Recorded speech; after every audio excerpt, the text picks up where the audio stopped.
Los villanos de Yu-Gi-Oh! Para muchos, la mayoría podrían parecer genéricos y solo pocos son recordados con mucho cariño. Pero aquí la pregunta, ¿cuál es el mejor villano de Yu-Gi-Oh? Así que el día de hoy me dedicaré a analizarlos desde mi punto de vista. Así que pónganse cómodos, esto es Monkey Reviews y sean bienvenidos a un nuevo video.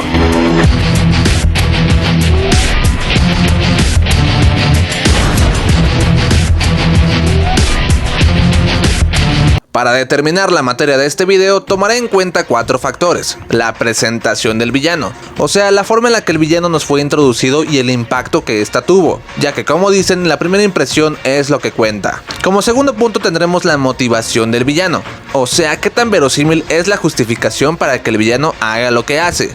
El tercer punto será la adversidad, o sea, el peligro que representó el villano para los protagonistas y qué tanto los hizo batallar. El cuarto punto será el duelo final, aquel con el que el villano en turno fue vencido. Y el quinto punto será la redención. Aquí se valora qué tan coherente es que al final el villano comprenda sus errores, aunque este punto será un poco diferente, ya que hay algunos villanos que no tuvieron redención alguna, y a veces eso es mejor que una redención toda pedorra. Así que una vez teniendo claros los criterios de evaluación, podemos comenzar. Comencemos con Pegasus. Este personaje fue introducido en el segundo episodio y primero lo vemos en la televisión entregándole una copa regional de duelo de monstruos a Weevil. Posteriormente, Yugi recibe una cinta VHS del mismo creador del juego de moda, pero lo curioso es que comienza a hablar con Yugi en tiempo real y comienzan un duelo de las sombras donde detiene el tiempo alrededor de ellos. Además, también se revela que posee otro de los artículos del milenio y que lo usa para ver la mano de Yugi. El duelo no concluye puesto que se les acaba el tiempo y posteriormente Pegasus se lleva el alma del abuelo de Yugi en esta icónica escena en la que parece que el viejo se encuentra encerrado en la televisión. Por otro lado, Marik se presenta entre las sombras. La primera vez que lo vemos, entre comillas, es cuando Yugi se enfrenta contra el bandido Kid que le robó su rompecabezas y posteriormente comienza un duelo contra él. Y solo veíamos un hombre encapuchado con otro artículo del milenio, quien era quien hablaba por él. Parte de lo interesante de Marik es que al no conocerlo como tal y no saber del todo cuál es su objetivo, crea una sensación de incertidumbre y peligro por no saber ahora a qué nos enfrentamos. Aparte de que siempre que hablaba en el cuerpo de sus esbirros era bastante perturbador. Luego vamos con Noah Kaiba, a quien vemos desde el primer episodio de su arco, y la verdad es que a diferencia de sus predecesores, al tener aspecto de niño, no crea tanta sensación de amenaza como debería. E incluso uno se decepciona que le pongan pausa a la trama de Marik para ver el juego de este niño. Pero bueno, lo que sabemos de él es que por alguna razón tiene un asunto personal que resolver con Zeto, Go Saburo. Y aquí pasa algo muy raro, de lo cual quiero hacer una aclaración, ya que si bien Noah fue el villano principal del arco, Go Saburo resulta ser el villano final, el cual siempre se estuvo cocinando entre las sombras. A Go Saburo lo vemos en las proyecciones de los recuerdos de Kaiba, y simplemente lo percibimos como un antagonista en la vida de Zeto, más no como un villano del todo. Seguimos con Dartz, quien así como Marik únicamente lo vemos como el hombre que está detrás de todo y como el líder del grupo de motociclistas. No sabemos bien sus objetivos, sin embargo lo que lo ayuda es la escenografía en donde aparece, ya que da la sensación de que está jugando un juego más grande que sus antecesores. Al igual que Noah, cuando lo vemos sabemos que tiene algo en contra de Kaiba y que está tramando algo, y de hecho a primera impresión parecería muy similar a Pegasus, un hombre excéntrico pero elegante, que tiene objetivos malvados, aunque en lo personal le falta un poco del carisma que tenía el creador del duelo de monstruos en su primera aparición. Luego tenemos a Bakura y nuevamente aquí pasa algo muy raro, y es que Bakura ya había sido introducido desde la primera temporada, sin embargo fue hasta la última de estas que se mostró como el villano final. La primera vez que vimos a Yami Bakura es cuando reta al faraón a un duelo de las sombras, al que considero como uno de los mejores capítulos de la primera temporada, aunque es derrotado con relativamente poco esfuerzo. Y por último tenemos a Diva, a quien en su primera aparición lo vemos en la escuela junto con los demás chicos, del cual todos parecen haber olvidado su existencia, aunque tienen la certeza de que siempre ha estado ahí, y este es el indicador para decirnos a los espectadores que este sujeto no es alguien normal. Y luego se confirma cuando lo vemos desafiar a los bullies a quienes aterroriza y los desaparece con la plana. Bueno, entonces de esta primera ronda para mí el vencedor es Pegasus, y aquí en la pantalla les dejo la lista y los puntos que se llevó cada personaje, ya que al final estos puntos se sumarán para ver quién ganó. O sea, es posible que alguno de los villanos se lleve la mayoría de las categorías, pero ya sumando los puntos resulta ser otro el vencedor. Seguimos con la motivación. La motivación de Pegasus la sabemos una vez que es derrotado, y esto a través de su diario y de lo que comenta Shady. Él estaba muy enamorado de su chica, quien falleció de forma abrupta, lo que llevó a Pegasus a viajar en busca de respuestas y que conociera este juego oscuro que se andaba jugando desde hace miles de años, además de que le fue otorgado el Ojo del Milenio, el cual supongo yo que en parte fue lo que hizo que se volviera un villano, ya que sabemos que los artículos poseen magia oscura, y lo que lo terminó obsesionando aún más con la idea de usar esa magia cueste lo que le cueste para recuperar a su amada. Seguimos con Marik, de quien nos enteramos que vivió toda su infancia encerrado esperando el regreso del faraón, soportando los malos tratos de su padre contra su hermano adoptivo Dion y viviendo triste por no poder salir a conocer el mundo, y nuevamente esto combinado con la oscuridad de un artículo del milenio, lo que provocó que todo estallara y terminara asesinando a su padre para ser libre por todo el mundo robando cartas, y con la intención de algún día vengarse del faraón, el cual tanto daño le hizo sufrir. En cuanto a Noah, curiosamente, a diferencia de su presentación, su motivación resulta ser bastante justificable,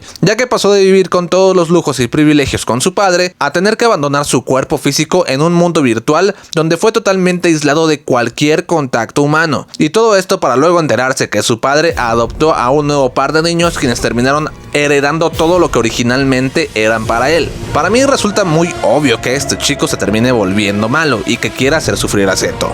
Gozaburo, por su lado, también quería vengarse de Kaiba por humillarlo y quedarse con su empresa, además de apoderarse de su cuerpo para recuperar todo lo que era suyo, ya no importándole incluso su primogénito Noah. La motivación de Darts por su lado resulta ser muy pobre, despertar al gran Leviatán y dominar el mundo, y esto porque entró en contacto con una de estas piedritas mágicas, el Oricalcos, lo cual lo corrompió e hizo que armara todo este desmadre para llevar a cabo su cometido. Seguimos con Siegfried. Su motivación la conocemos en el duelo que tiene contra Kaiba, y es que nos enteramos que su empresa y la empresa del padre de Kaiba han sido rivales desde hace mucho tiempo, y la empresa de Kaiba siempre ha estado un pie adelante de la empresa de Siegfried, lo que creó un resentimiento en él. Posteriormente, Siegfried cambia el giro de su empresa para algo relacionado con los juegos, pero se da cuenta que Kaiba también hizo eso. Después, Siegfried desarrolla un sistema de hologramas y se da cuenta que Kaiba también hizo eso, solo que Kaiba, como comenté en el resumen, sí obtuvo el prestigio y sí obtuvo el honor de colaborar con Maximilian Pegasus, lo cual creó el resentimiento para hacer que Siegfried quiera acabar con la empresa de Kaiba. Seguimos con Bakura. De su motivación nos enteramos ya hasta la última temporada, y sí, a pesar de que ya habíamos visto a Bakura en la primera y en la segunda, solo sabíamos que era un viejo malo quien también poseía un artículo del milenio y le gustaba hacer sufrir a la gente. Pero en la quinta temporada se nos revela que para crear los artículos del milenio tuvieron que hacer una masacre en la aldea de Kulela, aldea de donde procedía el pequeño Bakura, o sea, que la gente del faraón Aknankanon tuvo que matar a toda su familia para poder crear los artículos del milenio. También aquí yo sí considero que es bastante justificable que Bakura se quiera vengar del faraón y de toda su corte por lo que le hicieron, al grado de despertar a la bestia Zork. Y por último seguimos con Diva. Está resentido porque Bakura mató a Shady y a sus amigos frente a sus ojos, y quiere obtener el poder máximo de la plana evitando el resurgimiento del faraón. Y bueno, aquí no sé si este artículo del milenio también le consiguió oscuridad en su corazón, pero fuera de eso sus motivaciones parecen bastante verosímiles, ya que vio morir a mucha gente frente a sus ojos. Bueno, y para mí el ganador de esta categoría es Noah, pero como saben, aquí en la pantalla les dejo la lista de cómo fui acomodando los puntos. En cuanto a Pegasus, hizo que todo el grupo de protagonistas se anduviera moviendo por todos lados. Por un lado, Yugi quería recuperar a su abuelo que había sido capturado por el Ojo del Milenio de Pegasus. Y por otro lado, también movilizó a Kaiba porque empezó a hacer unos movimientos para quitarle su empresa. Además de que terminó también quitándole el alma a su hermano. Y vimos todos los obstáculos por los cuales los protagonistas tuvieron que pasar para derrotarlo. Yugi tuvo que participar en un torneo donde se iba a enfrentar a demás participantes, aparte de enfrentarse a misma gente que trabajaba para Pegasus, y Kaiba tuvo que escapar de ser asesinado solo para llegar a la isla y darse cuenta que Pegasus ya lo tenía todo planeado. Además, al final Pegasus también se lleva el alma de Kaiba y Yugi es el único que puede derrotarlo, ya que él es quien se ganó el derecho para enfrentarse contra él en la final, cuyo duelo decidiría quién se quedaría con los artículos del milenio, y en caso de perder Yugi, sería muy poco probable que pudiera recuperar a sus seres queridos. Marik, por su lado, fue mandando a sus esbirros durante toda la temporada, pero como comenté en mi video de Ciudad Batallas, él llevó estas cosas de un juego de cartas para niños a algo mucho más extremo, ya que quien perdiera sus duelos también perdía algo en la vida real, ya sea tus piernas, ya sea tu integridad física al caer de un edificio o ya sea terminar ahogado en el fondo del mar. Aparte de que al contar con dos dioses egipcios en un principio, la idea de poder llegarle a ganar en algún momento era bastante lejana. Aunque por otro lado, vimos a Marik enfrentándose a Yugi en sí un montón de veces. Se enfrentó primero contra él poseyendo al bandido Kid, luego se enfrentó contra él poseyendo al Mimo, luego se enfrentó contra él y contra Yugi y Kaiba, y luego ya se enfrentó contra él solo. Y en todos esos duelos de hecho Marik perdió, pero tal vez lo que hacía que se nos representara aún más como una amenaza era que después de perder el control, tomó una apariencia bastante amenazadora y comenzó a adoptar una actitud de loquito. Seguimos con Noah, y propiamente Noah no hizo mucho. Bueno, mandó a los 5 grandes para apoderarse de los cuerpos de los chicos, pero la verdad es que los derrotaron bastante fácil. Bueno, solo Tristán perdió su cuerpo contra uno de ellos, pero al final solo bastó de un duelo en equipo de Yugi y Joy para derrotarlos a los 5 de una sola. Y aunque Noah terminó convirtiendo en piedra a Kaiba y a todos los demás amigos de Yugi, la verdad es que esto fue más como un berrinche que él hizo, ya que en general Noah no representaba mucho temor o mucho peligro para los protagonistas. Simplemente lo veían como un obstáculo más que tenían que derrotar, aunque lo peor de todo es que hizo trampa. Como ya les comenté, no terminó su duelo contra Kaiba cuando lo convirtió en piedra, y ya saben que eso es lo que más le molesta a Yugi, que le hagan trampa en una serie donde él solo puede hacer trampa.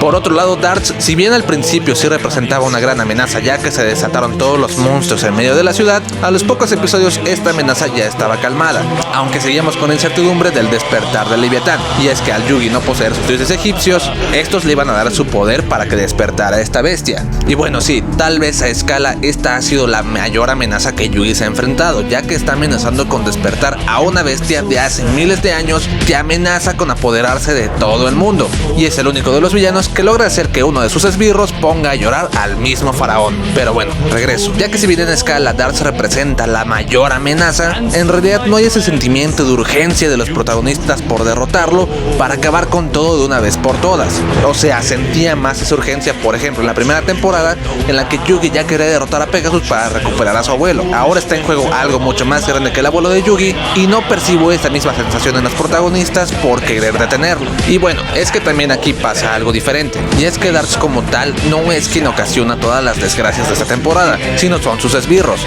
Sigamos con Siegfried, quien en todo su arco estuvo hackeando los sistemas de Kaiba para poner en riesgo la vida de los participantes y de la gente que asistía a Kaibalandia, y en el duelo final contra Leon metió un gran virus al sistema de Kaiba que iba a acabar con toda su compañía. Pero bueno, fuera de eso no hay un riesgo como tal.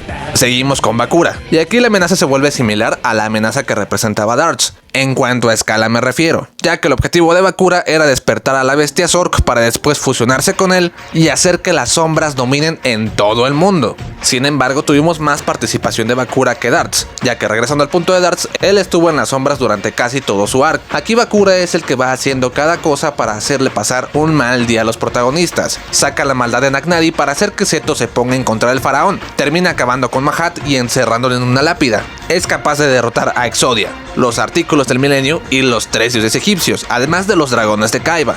Y bueno, yo sé que al principio de la serie no sabíamos que el personaje de Bakura iba a llegar a tanto. Simplemente veíamos tener algunas acciones malignas durante la serie, apareciendo Yami Bakura en un par de episodios en la primera temporada. En la segunda temporada fue el responsable de que Yugi casi se muriera achicharrado. En esa misma temporada encierra parte de su alma en el rompecabezas de Yugi y posteriormente arma un plan junto con Marik para quedarse con los artículos del milenio, aunque al final termina siendo derrotado por Yami Marik, quien era el villano en turno de la temporada, sin volverlo a ver hasta la quinta temporada, donde por fin se llevaría a cabo su plan.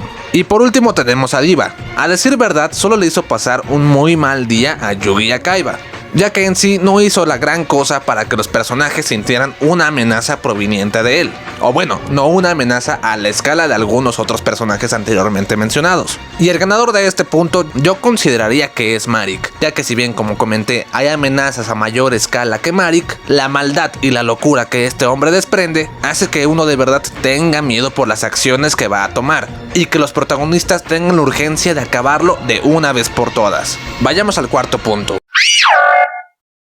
Como Como ya he comentado en otros videos, en la primera temporada los duelos no tendrían mucho sentido, y como comenté en el primer resumen de Yu-Gi-Oh!, la estrategia que usa Yugi para enfrentar la magia de Pegasus es bastante inverosímil. Sin embargo, el duelo logra ser entretenido para los espectadores. El deck de caricaturas de Pegasus es bastante divertido y dinámico. Sin embargo, también es bastante amenazante cuando deja sus cartas de caricatura a un lado y comienza a jugar con cartas un poco más serias, como lo es Despojo, que sí, yo sé, en la vida real tal vez no sea una carta muy poderosa, en esos momentos parecía algo demasiado espeluznante. Aparte de que Yugi se está enfrentando contra el mismo creador del duelo de monstruos, quien se supone que debería sabérselas de todas, y esto siendo ayudado por la magia de su ojo del milenio, por lo cual existe cierta tensión de que este duelo posiblemente esté perdido para Yugi. Obviamente sabemos que eso no es así, pero si pones las cosas en una balanza, que el hombre con un ojo que te permite ver la mano de tu oponente, que aparte es el creador del mismo juego que están jugando, termina obteniendo la victoria. El duelo final contra Marik tiene un poco más de tensión, ya que igual como dije en el resumen, Marik hace que sus contrapartes también estén en juego, o sea que si el faraón ganaba, también estaría desapareciendo el Marik bueno. Por lo que de primera instancia existe esa urgencia para que el faraón encuentre una manera de hacer que el Marik bueno no desaparezca y sí el Marik malo. Por otro lado es el enfrentamiento contra el último dios egipcio, el dragón alado de Ra, quien a este punto ya sabíamos que era el más poderoso de todos. Y también en un momento este Marik logra crear una réplica de obelisco. Aquí las estrategias de los dos oponentes me parecen bastante buenas y se mantiene el duelo bastante reñido, aunque un poco inclinado hacia Marik, lo que hace que sintamos esta amenaza.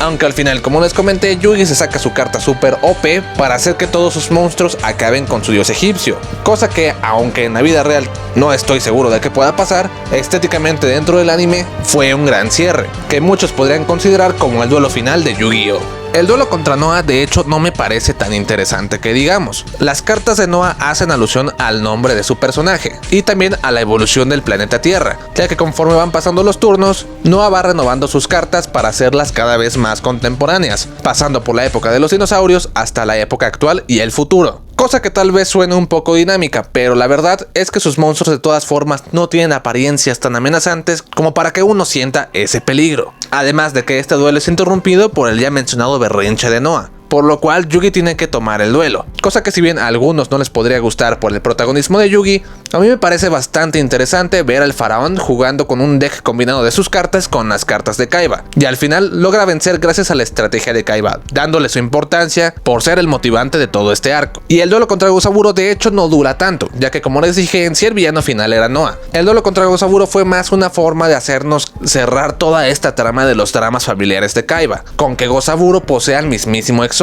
carta con la que Kaiba fue humillado en el primer capítulo y las que lo dejaron marcado, por lo cual el ver a Zeto derrotar a esta nueva versión de la carta que lo humilló resulta bastante irónico, y nos dejan ver que Kaiba es un personaje que también ha progresado mucho. Seguimos con el duelo contra Darts, y si ya vieron mi video de Joy, que por cierto se los dejo acá para que le den play, saben que me hubiera gustado que quienes se enfrentaran contra él fueran Yugi, Joy y Kaiba, pero de todas formas no fue tan malo que Yugi y Kaiba se enfrentaran contra Darts, ya que siempre es bueno ver a estos dos personajes colaborando juntos. Aunque en medio del duelo Kaiba termina perdiendo, Darts logró hacer algo que muy pocos han logrado en este anime, y es que en un momento tuvo en el campo a un monstruo con infinitos puntos de ataque, y sus puntos de vida llegaron a ascender hasta los 20.000. Y no olvidar cuando usa a los amigos de Yugi como parte de sus cartas. Aunque sinceramente para mí hubieron otros duelos más interesantes que el enfrentamiento final, como el enfrentamiento contra Rafael o los enfrentamientos de Joy en este arco. Aunque lo que sí se logró con este duelo es ver las verdaderas formas de los dragones, que como comenté tienen formas muy similares a Yugi, Joy y Kaiba, lo que hace muy interesante de ver cómo estos se enfrentan contra Darts. El duelo contra Siegfried por su lado duró nada más 2 capítulos, y de hecho no fue el enfrentamiento final, ya que el enfrentamiento final es contra Leon, porque Siegfried no se especializaba en juegos de cartas para niños, sino en tecnologías, y usa a su hermano para que él derrote a Yugi y cumpla su plan.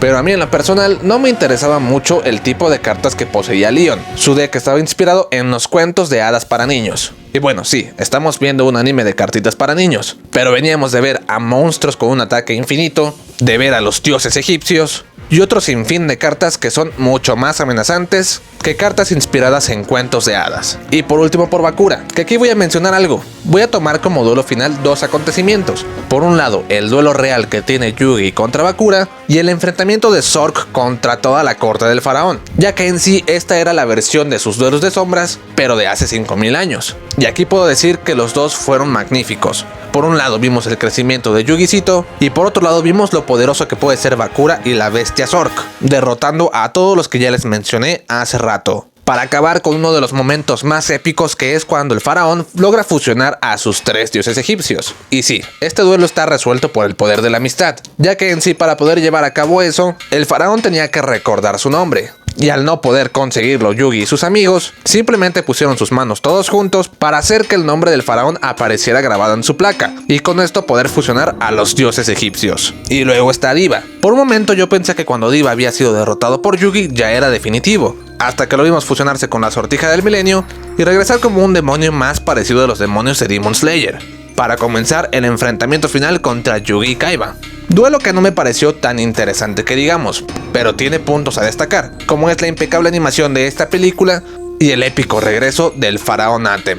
Aunque el duelo en sí, en mi particular opinión, no me entretuvo demasiado. Pero bueno, este punto para mí también se lo lleva Marik, ya que para mí me resulta más interesante ver un duelo en donde los dioses egipcios se pelean entre sí, teniendo Marik al dragón al lado de Ra y a la copia de Obelisco. Y vamos con el último punto.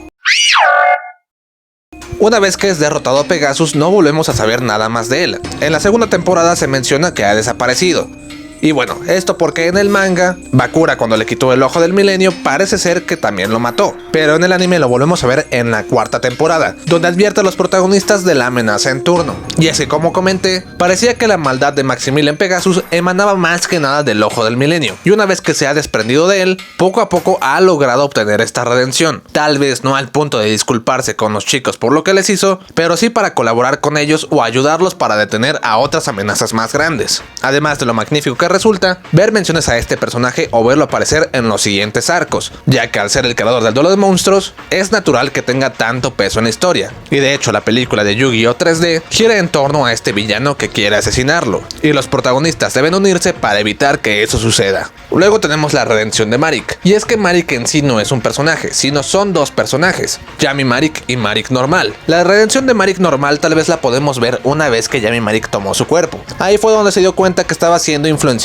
por el cetro del milenio, lo que hizo que comenzara a colaborar con los chicos buenos, para que al final él terminara cambiando su cuerpo con Yami Marik para rendirse y que el faraón pudiera obtener a los 3 dioses egipcios, logrando entender que a pesar de que esa labor que le impuso su padre lo hizo sufrir bastante, era mejor que la aceptara y ayudara al faraón a que cumpliera con su profecía, participando incluso en la quinta temporada donde lo guían para que llegue a sus recuerdos y posteriormente para que pueda regresar a su época para vivir con todos sus amigos. Curiosamente yo califiqué la motivación de Noah como la mejor de todos los villanos, por lo cual en teoría debería ser más difícil que se diera su redención, ya que es el que más motivos tiene para hacer lo que hace. Pero como les comenté, Noah al estar tantos años encerrado en un mundo virtual, cuando una sola persona que fue Mokuba le demostró afecto, esto hizo que saliera su niño interior y se compadeciera un poco de ellos, sintiendo por primera vez el cariño de un hermano, lo cual hizo que optara por sacrificarse al final para evitar que su padre los matara a todos. Y Gozaburo, como saben, él no tuvo redención, al final fue detenido por Noah.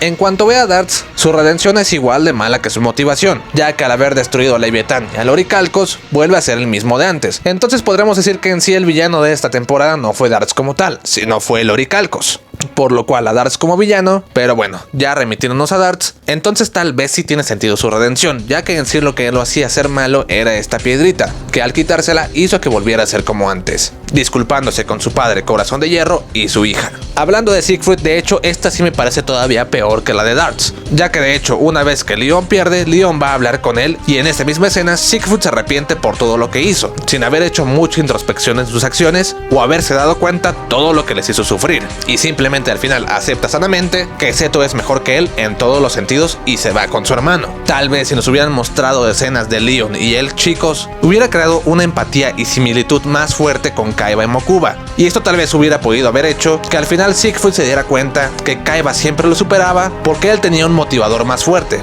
que es su hermano. Y por último vamos con Bakura, personaje que de hecho no tiene redención, que no está mal que no la tenga, de hecho para ser el villano final sería demasiado pobre que tuviera una redención. El villano final se supone que debe ser malo, un personaje irredimible, que sí, tal vez desde cierto punto de vista es algo triste que una persona a la que le mataron a todos sus seres queridos cuando era niño, de arrepentirse después por todo lo que hizo, ya que en sí su lado oscuro lo sacó por lo que le hicieron sufrir a él. Pero bueno, de todas formas yo me quedo satisfecho con que Bakura no tenga una redención. Y por último vamos con Diva, cuya redención tampoco me pareció tan verosímil que digamos, ya que una vez que es derrotado por el faraón, simplemente lo vemos en las escenas finales irse caminando con su hermana por Egipto. Y sí, nuevamente puede haber estado influido por la sortija del milenio y por la plana, y ya una vez sin estas, él pudo regresar a ser el quien era antes, pero ni siquiera vimos por un momento que Diva se arrepintiera por todo lo que hizo. Y si me lo van a poner en una escena final caminando con su hermana, mínimo sí me hubiera gustado una escena donde él introspeccione y se dé cuenta que se está dejando llevar por la oscuridad de los artículos del milenio. Y este punto para mí nuevamente se lo lleva Noah,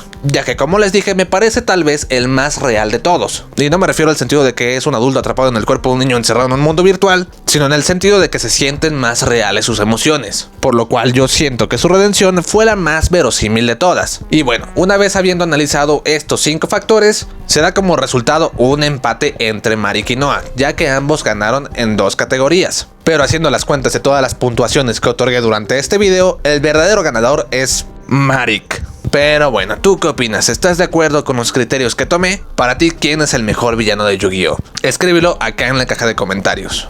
Ya saben que si este video les gustó pueden dejar su like y suscribirse, ya que eso me apoya mucho ahora que voy comenzando. Las redes sociales del canal se encuentran en la descripción para que vayan y la sigan y tengamos un contacto más directo con ustedes. Y también recuerden compartir este video con un amigo y el siguiente resumen vendrá antes de lo que esperan. Esto es Mock Reviews y nos vemos en la próxima.